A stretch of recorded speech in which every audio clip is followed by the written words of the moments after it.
There's a level of self-control that looks almost inhuman. Genghis Khan had it. Enemies mocked him. He said nothing. Rivals betrayed him, he only smiled. That wasn't patience. That was something far colder. A discipline most men couldn't survive building. Today you'll discover why his silence became more dangerous than any sword, and why almost nobody can handle what it actually takes to build it. But first, right now, tell me something. Don't decide whether you agree until you've heard the final rule, because everything you think you know about control is about to change. David's phone buzzed for the 4th time in 10 minutes. His hands shook before he even read the message. That's how it always started: one notification, one comment, one look from a stranger, and his whole day would unravel. He'd snap at his co-workers. He'd say things he'd regret an hour later.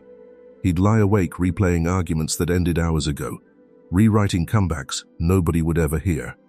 Sound familiar? Most people live like David, ruled by reaction. A single insult can hijack an entire afternoon. A single delay can wreck an entire mood. You feel it too, that jolt in your chest when someone disrespects you. That urge to fire back before you've even thought it through. It feels like strength. It isn't. It's the opposite. It's your nervous system running the show while you watch from the passenger seat. Now picture a boy, 9 years old, standing in front of men who'd just murdered his father. They spat on him. They called him worthless. They expected tears, or rage, or begging anything they could use against him. Temujin gave them nothing. Not because he felt nothing. He felt everything. The grief, the fury, the humiliation crawling under his skin like fire.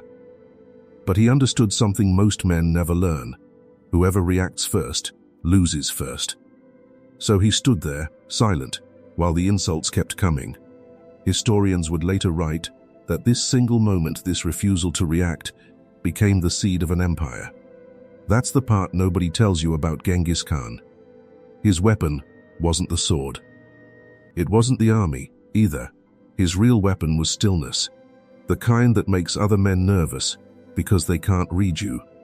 The kind that turns insults into wasted breath. While his enemies wasted energy on rage, he studied them, learned them, waited. Silence, in his hands, wasn't weakness. It was a blade nobody could see coming. Compare that to David, who couldn't survive one bad email without spiraling for hours. It's not that David is weak. He's just never been taught what Temujin knew instinctively, that reaction is a currency, and most people spend it recklessly. Here's the uncomfortable truth. Every time you react instantly, you're handing someone else control of your mind. Every outburst, every impulsive reply, every moment you let your emotions drive your bleeding power, you'll never get back. Khan understood this at 9 years old. Most people never understand it at all. So what changed for him? What made a humiliated orphan into a man whose calm alone could make grown warriors uneasy? It wasn't confidence. It wasn't luck. It was a method, one so simple it sounds almost too easy, and so brutal to actually practice that most people quit before they master it. David didn't know this method existed. Neither did you, until now, but it's coming.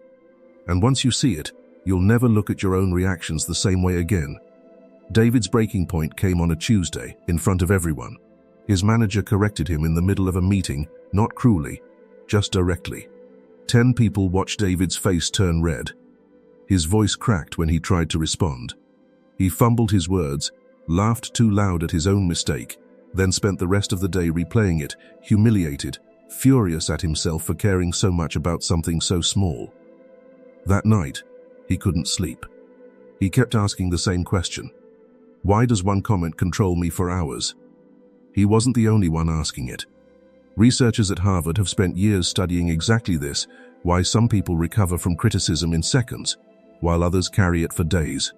What they found wasn't about intelligence, or confidence, or even personality. It came down to a single skill: the gap between stimulus and response. People who thrive under pressure aren't calmer by nature. They've simply trained a longer gap. Genghis Khan trained that gap better than almost anyone in history. His generals wrote about it constantly, how he'd receive news of betrayal, of defeat, of loss, and simply pause. No outburst, no panic. Just silence, followed by a decision. Enemies mistook this for coldness. It wasn't coldness. It was control, sharpened like a blade through years of forcing himself to wait before reacting. If any part of this is starting to feel familiar, if you've ever replayed an argument at 2 a.m., or snapped at someone you love over something small, you're exactly who this channel was built for. Subscribe now, because what comes next is the part most people never learn, the part that actually closes that gap. Here's where it gets interesting. Modern psychologists call this response flexibility, the space between what happens to you and what you do about it. Viktor Frankl, the psychiatrist who survived years in concentration camps, described it almost the same way Khan's generals did centuries earlier. Between stimulus and response, there is a space. In that space lies our power to choose. Khan didn't have a name for it. He didn't need one. He built it through brutal repetition, forcing himself, again and again, to delay reaction until his mind, not his emotions, made the decision. David had never trained this gap in his life. Every insult, every mistake, every awkward silence hit him instantly, like a nerve exposed to open air. No pause, no filter, just raw, unprotected reaction. But that Tuesday night, something shifted. He didn't know it yet, but he was about to learn the exact method Khan used to turn himself from a humiliated boy into a man nobody could rattle. It wasn't meditation. It wasn't therapy. It wasn't anything David expected. It was colder than that, stranger than that, and far more effective than anything he'd tried before. The method has a name. David would later give it himself: the cold chamber. Here's how it works. The moment something triggers you, an insult, a mistake, a flash of anger, you don't react. You don't suppress it either. You step into an imagined space, just for a few seconds, where the emotion exists but doesn't control you. You feel it fully. You just refuse to let it drive. That's the entire technique. No breathing exercises, no mantras, just a deliberate, practiced delay between what hits you and what you do next. It sounds almost too simple. That's exactly why most people never master it. Neuroscientists have mapped what actually happens in this pause. When you're insulted or threatened, your amygdala, the brain's alarm system, fires first, fast and automatic. It wants you to react immediately. But your prefrontal cortex, the part responsible for reasoning and judgment, works slower. Give it even a few seconds, and it can override the alarm. Researchers studying emotional regulation found that this brief delay, sometimes less than 10 seconds, is often the difference between a controlled response and a regretted one. Khan trained this pause his entire life, out of necessity. One wrong reaction as a young leader could have gotten him killed. So every insult became practice. Every betrayal became another rep. By the time he commanded armies, his calm wasn't a personality trait. It was a skill, sharpened through thousands of moments most men would have exploded through. David tried it for the first time 3 days after his meeting. His manager criticized him again, smaller this time, barely worth noticing. But David felt the old heat rising in his chest, the same one that used to control him instantly. Instead of responding, he paused. He silently counted. 1 second. 2, 3. He let the anger exist without letting it speak for him. Then he answered calmly. His manager blinked, clearly expecting the usual tension. There wasn't any. David felt something strange afterward, not pride. Exactly. Power. Quiet, unfamiliar power. The kind that comes from realizing your reactions are actually optional. It only lasted one interaction. But it was real. This is the part almost nobody talks about when they discuss self-control. It was never about being calm all the time. It was about creating distance, a gap between the spark and the explosion, wide enough that you, not your emotions, get to decide what happens next. Khan didn't conquer half the known world because he felt less than other men. He felt everything. The same rage, the same grief, the same humiliation as anyone else. The difference was the gap. He built his instead of letting his emotions build it for him. David had just built his for the first time in his life. He didn't know it yet, but it wouldn't be that easy again. The cold chamber worked exactly once before David's old patterns came roaring back. 2 weeks later, his brother said something cruel at a family dinner, the kind of comment that hits somewhere old, somewhere unhealed. David didn't pause. He didn't count. He exploded, said things he regretted before he'd even finished the sentence, and left the room shaking with the same helpless fury he thought he'd already conquered. Later that night, humiliated all over again, he wondered if the whole method had been a fluke. It wasn't a fluke. It was a trap almost everyone falls into, the belief that self-control, once built, stays built. Genghis Khan understood this trap better than anyone in history.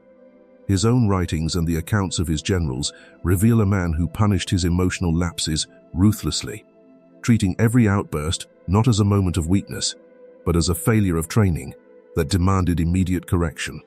There's a story historians still argue over, a moment early in Khan's rise when he lost his temper over a minor betrayal within his own camp.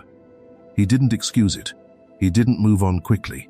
He forced himself to sit with the failure, to study exactly where his discipline had cracked, and to rebuild the gap stronger than before. Weakness, to him, wasn't the problem. Ignoring weakness was. This is where most people quit. They try the pause once, it fails under real pressure, and they decide the method doesn't work for them. But a single failure was never proof the skill was fake. It was proof the skill wasn't finished yet. David's brother had touched something deeper than a bad meeting at work. Old wounds don't respond to the same shallow pause that works on small irritations. They need something harder. Something Khan understood instinctively. Real control isn't a technique you apply in the moment. It's an identity you build over time, until the pause stops being something you do and becomes something you simply are. Don't try to stay calm, the old teaching goes. Become someone calm. Don't try to control your reactions. Become someone whose reactions are already under control before they start. That shift from technique to identity is the part almost nobody survives long enough to reach.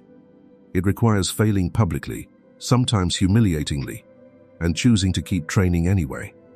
Khan failed plenty. His enemies remembered his failures. History remembers what he became instead. David sat alone that night, replaying the dinner, feeling the same shame Temujin must have felt as a boy surrounded by men who wanted him broken. But shame, this time, felt different. Less like defeat, more like data.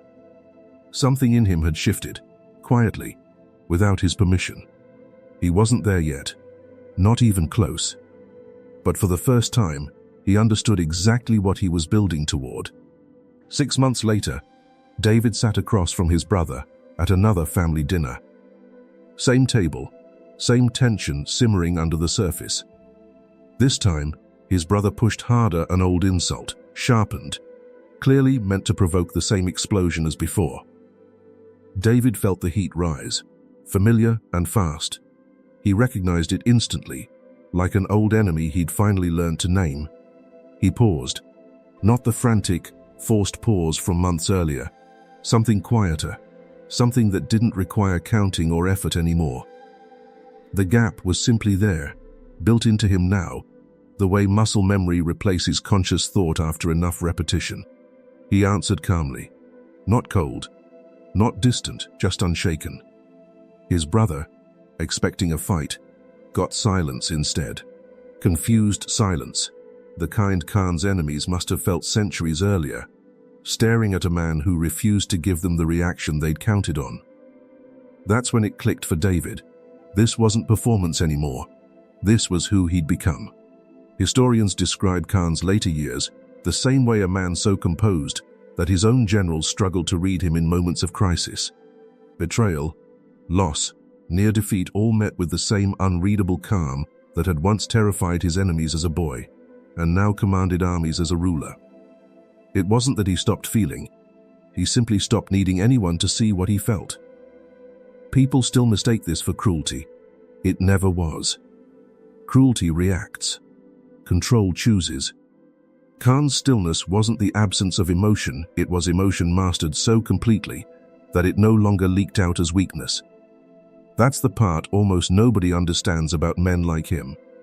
The coldness people fear isn't heartlessness. It's what real command actually looks like from the outside. David wasn't building an empire.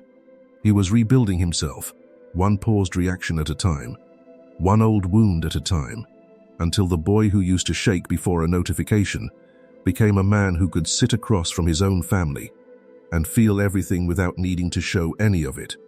He thought about that 9-year-old orphan, silent in front of his father's killers.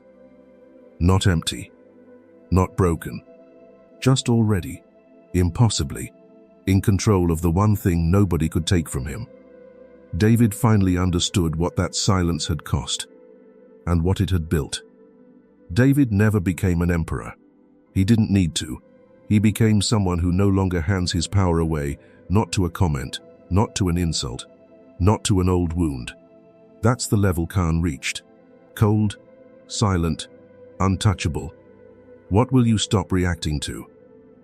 Comment your answer below.